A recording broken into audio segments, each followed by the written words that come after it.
Hello, my name is Joy Poe. Welcome to my screencast discussing the SWOT analysis for Heartfelt Flowers. This is for ENT 610, Entrepreneurial Creation.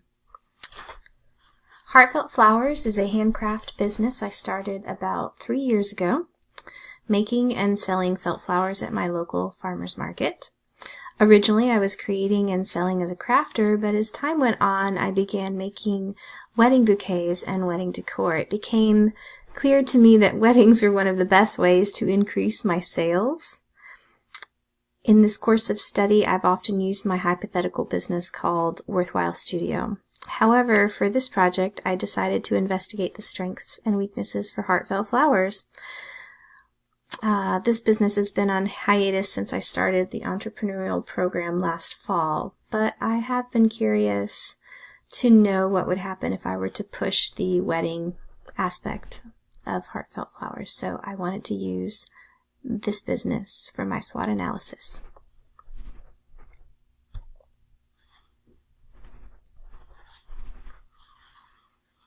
We'll start off with some basic information about Heartfelt Flowers. My byline is handcrafted felt flowers for special occasions. Heartfelt Flowers was founded in 2015 and serves the florist, handcraft, and wedding industries primarily in Western North Carolina. As CEO, my headquarters are in Brevard, North Carolina. I work from my home, which I affectionately call Rainbow Valley. Revenue is approximately $4,800 a year, which is not bad for a side business that sells one day a week for about 7 months out of the year. I would say approximately $3,400 of that is profit, and I really just don't have a very high overhead, and all I really buy is felt and hot glue. And then my main competitors are Fluorescence Flowers, which is a boutique wedding and event styling company. Also happens to be one of the only high-end florists in Brevard. And then Leaf Boutique is the closest felt flower maker. He is in Greenville. He recently opened up a brick and mortar shop and also makes wedding bouquets. And then we also have to consider Etsy.com, which has quite a few competitors online, since I am also part of the online community when it comes to crafting.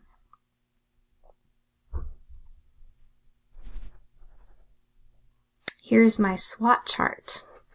An introduction to my business's internal strengths and weaknesses are across the top, and external opportunities and threats are across the bottom. I feel like my strengths lie in my crafting skills, my creativity, and my passion for the people that I get to help and make flowers for. And my weaknesses revolve around scaling up and having the courage to do so.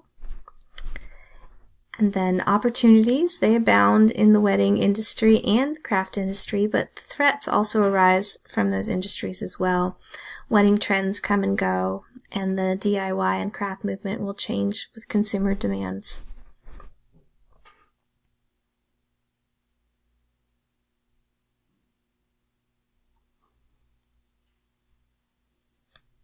So we're going to talk about internal strengths. I do feel like my originality and creativity is a strength. My felt flowers are created from designs that I thought up. I often hear my customers say that they've never seen handmade felt flowers. Well, I can't say that's not true for them. I would say that there are a lot of felt flower makers out there. They're just kind of spread out. I have a background in fine art and a lifelong history of crafting. Heartfelt Flowers does have a good reputation at least locally. We've operated out of the farmer's market for 3 years and online for 1. So my customers know me personally. They know my mom who comes to help me. They know my daughter. They know my son. They even know my husband and my dog. So they know us, and having an online presence brings professionalism to my business. A lot of times somebody maybe passing through Brevard that's visiting will come up to my booth and see the wedding bouquets that are available and see that there are wedding options at a local small town farmer's market, and they go online and they're able to tell their cousin or their sister, whoever's getting married, that they met this girl and she has these beautiful bouquets and you should go to her Etsy site. So I think I have a good reputation, both locally and because I have an online presence. And then handmade product. Handmade items are increasingly popular, especially among millennials. Weddings and special occasion budgets hold up well in the realm of handmade. They're expensive, but people expect that from handmade products. Many of my clients choose my services specifically because I am a local artisan and my work is entirely handmade. And then there is customization and details. The beauty of handmade items is in the details and the customization. You can do anything someone asks you, provided it's within your skill and desire to do so. I offer custom orders for brides as well as my everyday customers, and that allows me to pay attention to the details and provide a wide range of price points to my customers. Some internal weaknesses. We never want to talk about our weaknesses, but I have some here. Low capital. I started Heartfelt Flowers on a whim with very little cash. I'm not a wealthy person, and therefore Heartfelt Flowers does suffer from low capital, low cash at present, which really led into the scaling up and time constraint issues that I had last fall. I reached the roadblock of scaling up. I didn't have enough personal time to create as many flowers as I needed, nor did I know how to move forward to solve the scaling issue. I was able to get my first wholesale order. I was doing 2 or 3 weddings a year in the summer, but it became a real issue to figure out how I was going to create enough time, or whether I would hire someone to make the flowers or do some of the other work that I needed to have done. I didn't know where to go from there, which actually prompted me to the ENT program. Then I am not fond of retail work. I seriously quit every retail job I've ever had out of boredom. But felt flowers I don't find to be quite as boring, but I still have a poor ability to prepare ahead of time for seasons and holidays. I find myself, a week before Mother's Day going, oh, I should do something for Mother's Day. So, and honestly, one of my worst things is I just generally don't think more than 2 weeks ahead. If it's more than 2 weeks ahead, it doesn't exist. So there we have it. I'm not fond of retail and preparing. And then I also lack a fair amount of marketing skills. I'm not a digital native. I didn't study graphic design. I have an artist's eye. It's different. But I lack the skills to execute many of my ideas for marketing, or the knowledge, to be honest. I don't know how to go about it. Thankfully, we're having a class such as this. Also, I have very little knowledge about how to access my ideal customer in that cutthroat world of the wedding industry.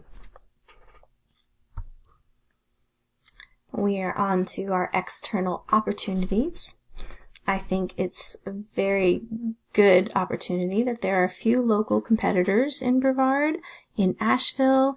With the exception of one felt flower business in Greenville, I know of no other felt flower makers, especially ones offering wedding orders in the Western North Carolina area.